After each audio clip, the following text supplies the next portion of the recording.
Hey folks, it's Patrick Tipton, Portrayal Press. Welcome back to Shop Time. Except today's episode is going to be a little different because we're not in the shop. As you can see, we're sitting out here in the middle of a field in beautiful Northwest New Jersey. I know that may be an oxymoron for some folks out there who've never been to the more rural parts of New Jersey, but believe it or not, it is a beautiful state. They named it the Garden State aptly, and then somebody got a hold of Newark and the surrounding areas and really turned it into a trash pit, but the rest of the state's pretty nice. And today's really just kind of a glamour shot day for the Jeep. I am declaring this project finished. It's not really finished.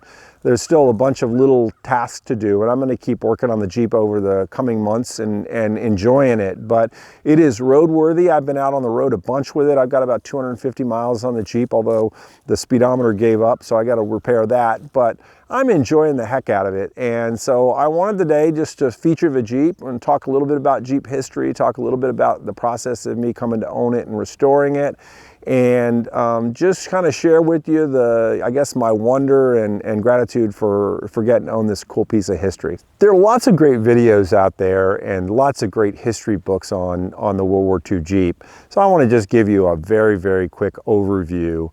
Production for the official World War II Jeep, the G503 that's sitting in front of you here, started in 1941 and ended in 1945. The early Jeeps were made by Willys, the very first variants, and they had a slack rail on the front. Ford started making them a few months later, and by the time production ramped up, they had changed to the grille that you see on this particular Jeep.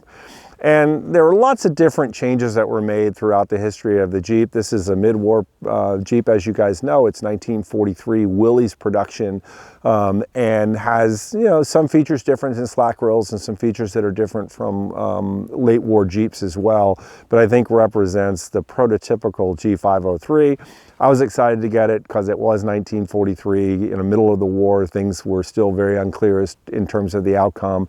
And I'm not sure, but I think this Jeep, given a couple of things, likely made it overseas and made it back. So in all likelihood, this Jeep saw action in some form in World War II. People ask, what does a World War II Jeep cost? So you can get into them relatively inexpensively. If you search around and maybe get a little bit lucky, you might be able to get a runner for $4,000 that's not in great shape, but that you can drive around and enjoy. Or you can spend upwards of maybe $25,000 to $30,000 for a very rare, super well restored or unrestored World War II Jeep. So pretty big range. I would say the average is somewhere in the $10,000 to $15,000 range. The other thing, it's probably always going to be cheaper for you to buy a restored Jeep than it would be to restore one yourself. That's one of those funny things. And even if you do all the work yourself, like I did on this Jeep, there really is nothing that was outsourced. You don't even charge for your time, you're still going to end up with probably more money than it would cost to buy yourself a finished World War II Jeep.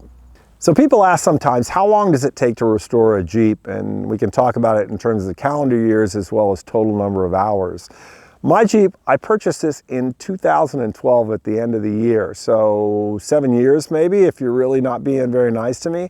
But the reality of it is I didn't work on the Jeep the whole time. I really worked on it pretty consistently for about 2.5 years.